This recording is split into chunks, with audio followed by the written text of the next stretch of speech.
السلام عليكم ورحمة الله وبركاته. كلنتي wanaagsan asxaabay meel kastood naga daawanaysaan wixii warar soo kordhay ayaynu barnaamijka ku faahfaahineynaa gaar ahaan arrimaha bariga dhexe.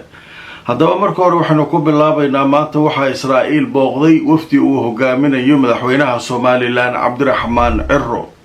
warbaahintu siyaabo kala duwan ayay wax uga qoreen. waxyaabo fara badan ayaa laga qoray socdaalkaas. waxaa la sheegay inuu qaadan doono muddo 2 maalmood wuxuuna kulamo la qaadan doonaa madaxda ugu sareysa Israa'iil isagoo ugu dambeynna furi doona safaarad Soomaaliland ay ku yeelanayso magaalada barakeysan ee Quds. haddaba marka waxaa la sheegayaa in uu soo dhaweeyay madaxweynaha Israa'iil. waxaa loo sameeyay soo dhaweyn sharafeed oo Israa'iil madaxda booqata ayaa loo sameeyay.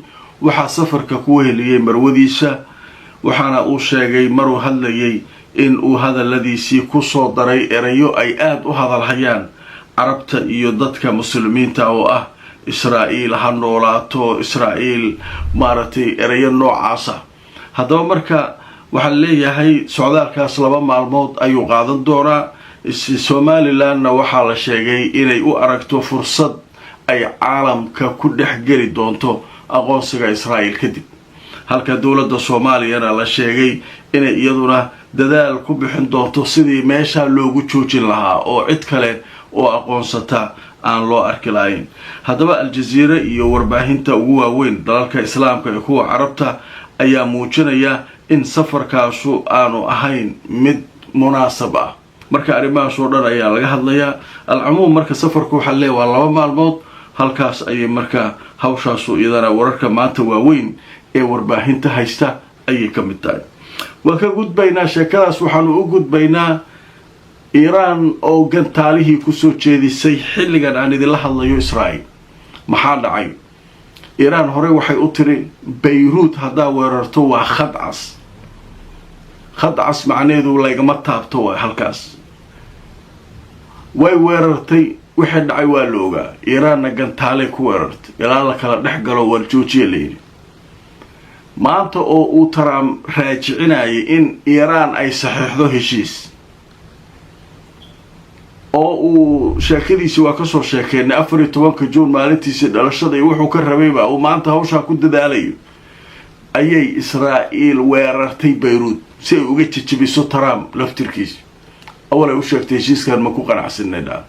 way ogtahay markay weerarto Beirut Iiraan inay xanaaqayso, Iiraan soo weerarayso. sheekadu marka waaba isku dhamaatay. heshiis ma jira mar haddii nagta la iska saaro. meeshaan ciyaar culus la ciyaaraya. haddaba markaan idin tuso wararkii ugu dambeeyay ee ka imaanaya Beirut. 3 qof ayaa dhimatay, 15 kalena way ku dhaawacmeen nawaaxiga koonfurta Beirut caasimadda Lubnaan. wakaaladda wararka ee Lubnaan ayaa xaqiijisay dhimashada 3 qof iyo dhaawaca 15 marka la soo ururiyay khasaaraha ka dhashay weerarka Israa'iil ay goordhow ku bartilmaameedsatay magaalada Beirut dhankeeda koonfureed. maxaa dhacay marka? Mareykanka soo tuudiidanaa Beirut lama weerari karo, sheekadaha qasil leeslaha. Israa'iil waxa leedahay waa u sheegnay Trump waxaan ku dhahnay Beiruta weerarina. ogolaanshihiisa la'aanteedna mayna weerareen. marka aanadi tuso wargeyska la yiraahdo Axios ee ka soo baxa dalka Mareykanka ayaa warbixin laga soo xigtay. wuxuu leeyahay Tel Aviv way u sheegtay Washington wax yar ka hor inta aanay weerarin Beirut.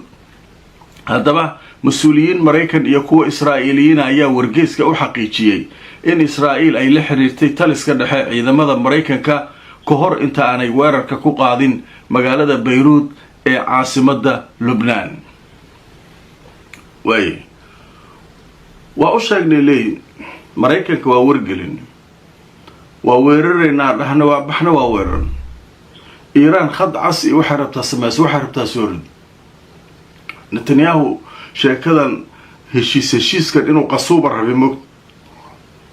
marka halkaasay marka baasho ku qasatay. Iiraan marka soo jawaabtay markii weerarku dhacay wax yar ka hor. Iiraan waray soo saareen. haddaba xarunta la yiraahdo Khaatimul Anbiyaa oo wararka ciidanka ilaalada kacaanka Iiraan soo saarta waxay tiri dembiga ay sahnuuniyadu ka geysteen dhinaca koonfureed ee magaalada Beirut loogama hari doono jawaab la'aan. haddaba ninka kaaliyaha u ah taliyaha xarunta khaatimul anbiyaa ayaa sheegay weerarka Israa'iil ay ku qaaday dhanka koonfureed ee magaalada Beirut inuu yahay dembi sahnuuniyadu ay gashay kaas oo aanay dhici karin in aan laga jawaabin. isdiyaariye waaye caawa nagtaadi ka saaraynaa waa soo soconaa waa jawaabtii waxaan bixinaynaa Beirut khadkii casaajibiseen. sheekadu marka waa qasataay maxaa keenay marka Israa'iil laba arrinba way keentay.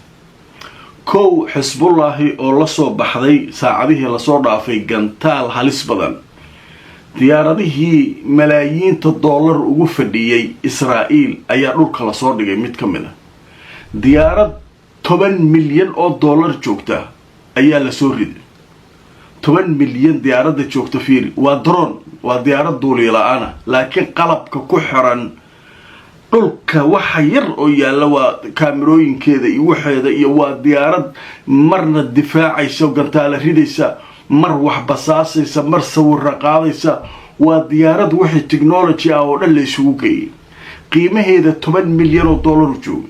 waxay kaloo leedahay shucaac loogu talagalay inay kaga dhuumato radaarka in maaragtay gantaalaha iskaga wareejiso waxaasoo dhan.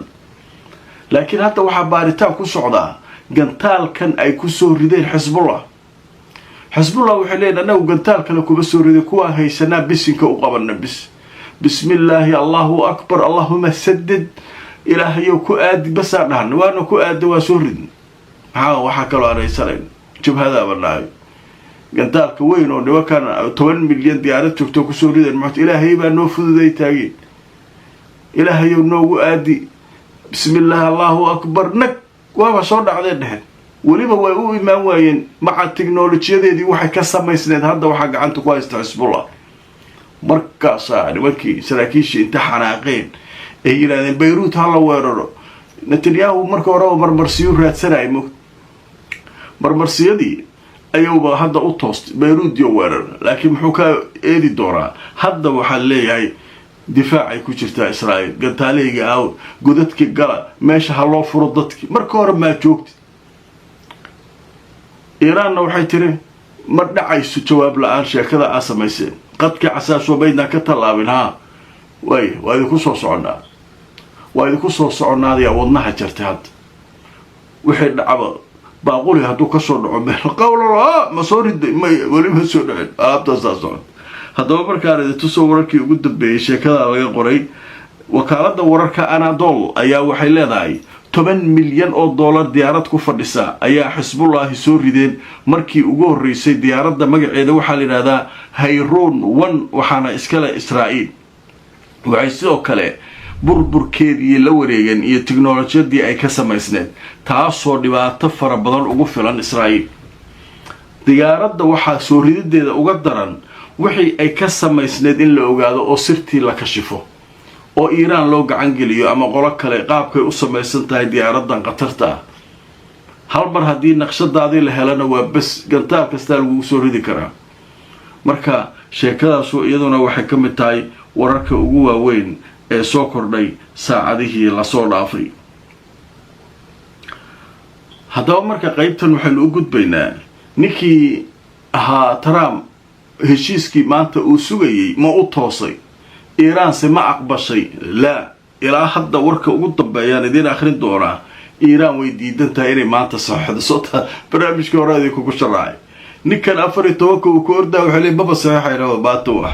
haddaba marka aan idin soo wararkii ugu dambeeyay wakaaladda Faris la yiraahdo ee laga leeyahay Iiraan ayaa qortay in Tehran ay markaasi hadda wado qaabkii ugu dambeeyay ee isfahamka heshiiska ah inay muraajaca ku hayso oo wali ay baaritaan ku hayso. haddaba warar ku dhow wafdiga wada hadallada Iiraan ayaa arrinka xaqiijiyay ilaa hadda Iiraan ma aysan sheegin inay markaa diyaar u tahay in hindisaha ay saxiixdo waxayna sheegtay inay wali ku wado muraajaco ama dib u eegid ku wado. haddaba waxayna tani u muuqanaysaa leeyahay in maanta aanay u socon Iiraan inay markaa wax saxiixdo. waxay leeyihiin muraajacan ku haynaaba wali wax wala badan iska saxsaxayna ninkan waa lagu xumaynaya maanta 14 wax loo sameynaa lama arko marka hawshaas iyaduna halkaasay maraysaa